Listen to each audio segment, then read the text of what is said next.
2026 assembly ఎన్నికల కోసం ద్రవిడ మాగాణంలో సాగుబాటుకు శ్రీకారం చుట్టారు కమలనాథులు. చెన్నైలోని కమలాలయం నుంచి శంఖారావం పూరించారు. దివంగత అమ్మ సేవకులను ఆలింగనం చేసుకుని అస్త్రశస్త్రాలను సిద్ధం చేసుకున్నారు. శ్రీలంక నుంచి వస్తూ పంబన్ బ్రిడ్జికి ప్రాణం పోసిన ప్రధాని మోదీ రామేశ్వరంలో రామనాథుడిని దర్శించుకున్నారు. అంగవస్త్రం ధరించి బోళాశంకరుడికి ప్రణమిల్లారు. ఆ తర్వాత సరిగ్గా 3 రోజులకు అమిత్ షా తమిళనాడు బీజేపీకి కొత్త కాపును ప్రవేశపెట్టారు. తిరునల్వేలి ఎమ్మెల్యే నైనార్ నాగేంద్రన్ను తమిళనాడు బీజేపీ నూతన అధ్యక్షుడిగా ఎన్నుకున్నారు. నాగేంద్రన్ను నూతన అధ్యక్షుడిగా అనౌన్స్ చేసిన వెంటనే 2026 అసెంబ్లీ ఎన్నికల కోసం బీజేపీ అన్నాడీఎంకేలు పొత్తును ప్రకటించాయి. జాతీయ స్థాయిలో ప్రధాని నరేంద్ర మోదీ నాయకత్వంలోనే పార్టీ ఎన్నికలకు వెళుతుందని, అయితే తమిళనాడు అసెంబ్లీ ఎన్నికల్లో ఎన్డీఏ సారథిగా పళనిస్వామి వ్యవహరిస్తారని అమిత్ షా తెలిపారు. నాగేంద్రన్కు మాత్రం రాష్ట్ర బీజేపీ బాధ్యతలు అప్పగించారు. అంతకుముందు పంబన్ బ్రిడ్జి ఓపెనింగ్ సమయంలో నాగేంద్రన్ ప్రధాని మోదీతో కలిసి వేదిక పంచుకున్నారు. ఆ వెంటనే ఆయన పేరు తమిళనాడు బీజేపీ అధ్యక్షుడిగా ప్రకటించారు. ఆ తర్వాత పోటీ లేకుండానే ఏకగ్రీవంగా ఎన్నికయ్యారు. అంటే మోదీ దీవెనలు వడసి నాగేంద్రన్ కొత్త బాధ్యతలకు సిద్ధమయ్యారన్నమాట. ఇక మార్చి 12 శనివారం సాయంత్రం నైనార్ నాగేంద్రన్కు పట్టాభిషేకం చేసింది బీజేపీ అధిష్టానం. కేంద్ర మంత్రులు అమిత్ షా, కిషన్ రెడ్డి సహా పలువురు బీజేపీ ప్రముఖ నేతల సమక్షంలో నాగేంద్రన్ తమిళనాడు బీజేపీ బాధ్యుడిగా బాధ్యతలు స్వీకరించారు. ఈ కార్యక్రమానికి ఎడప్పాడి పళనిస్వామి సహా కొంతమంది అన్నాడీఎంకే నేతలు కూడా హాజరయ్యారు. చెన్నైలోని ఐటీసీ గ్రాండ్ చోళ హోటల్లో ఓత్ సెరమనీ ఎంతో గ్రాండ్గా నిర్వహించారు. మొత్తానికి అన్నామలైని వ్యూహాత్మకంగా తప్పించి ఆ సీట్లో నాగేంద్రను కూర్చోబెట్టింది బీజేపీ అధిష్టానం. అయితే బీజేపీ రాష్ట్ర అధ్యక్షుడిగా అన్నామలై బాగానే పెర్ఫార్మెన్స్ చేస్తున్నప్పటికీ ఆయనను ఎందుకు తొలగించారనే అనుమానాలు సర్వత్రా వ్యక్తమవుతున్నాయి.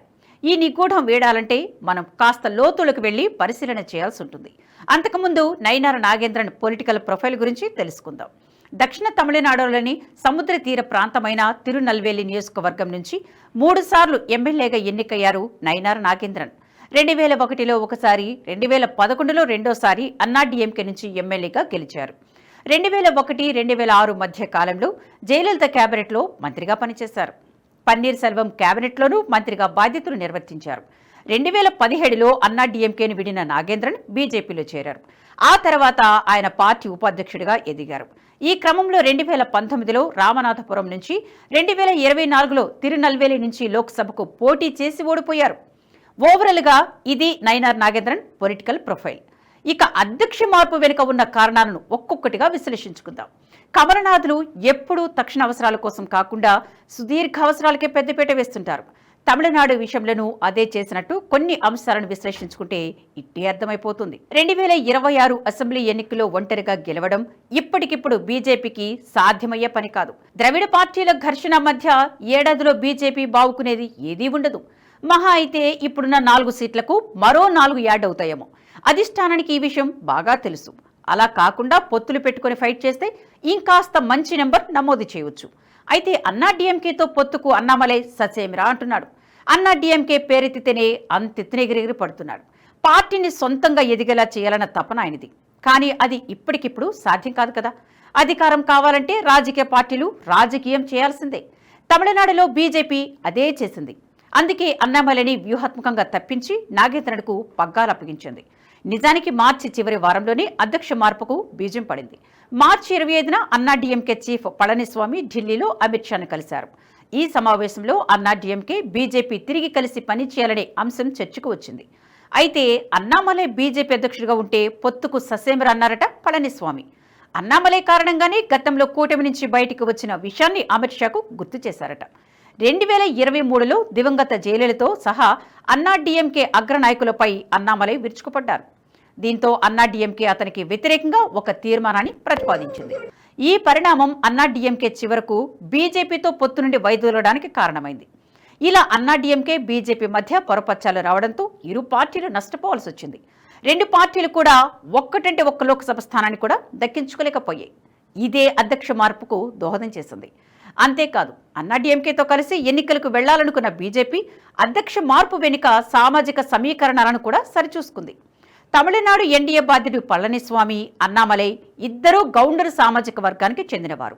అంతేకాకుండా ఇద్దరు పశ్చిమ తమిళనాడులోని కొంగు ప్రాంతానికి చెందినవారే. తమిళనాడులో బీజేపీకి ఏదైనా పట్టు ఉందంటే అది పశ్చిమ తమిళనాడులోనే.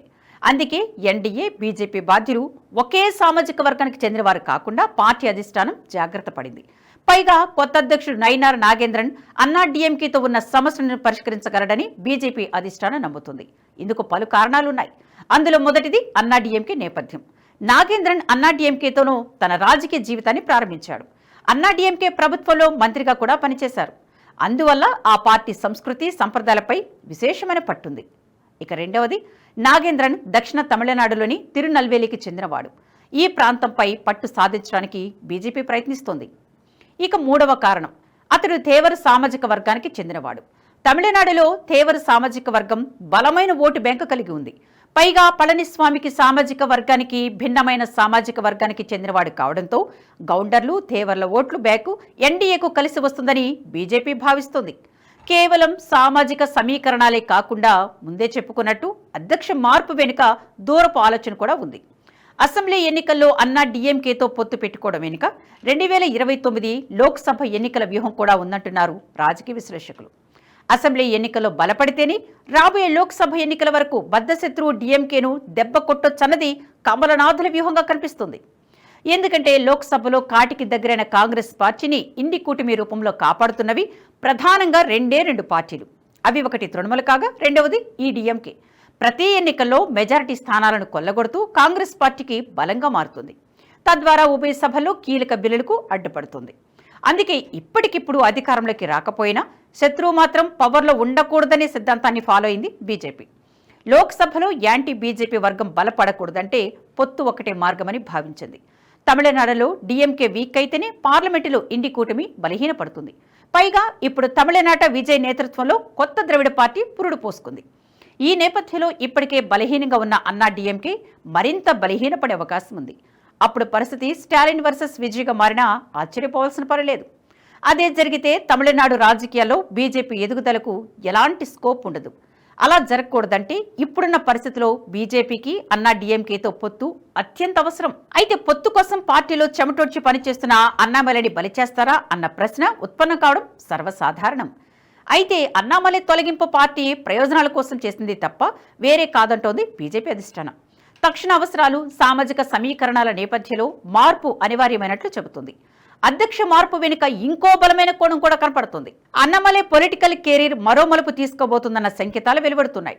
జాతీయ స్థాయిలో అన్నామలై అవసరం ఉందంటూ అమిత్ షా చేసిన ట్వీటే ఇందుకు సాక్ష్యం. అన్నామలైని త్వరలో కేంద్ర కేబినెట్లోకి తీసుకోవడం కానీ లేక పార్టీ జాతీయ అధ్యక్ష బాధ్యతలు అప్పగించడం కానీ జరగొచ్చనే సంకేతాలు సూచనాప్రాయంగా గోచరిస్తున్నాయి.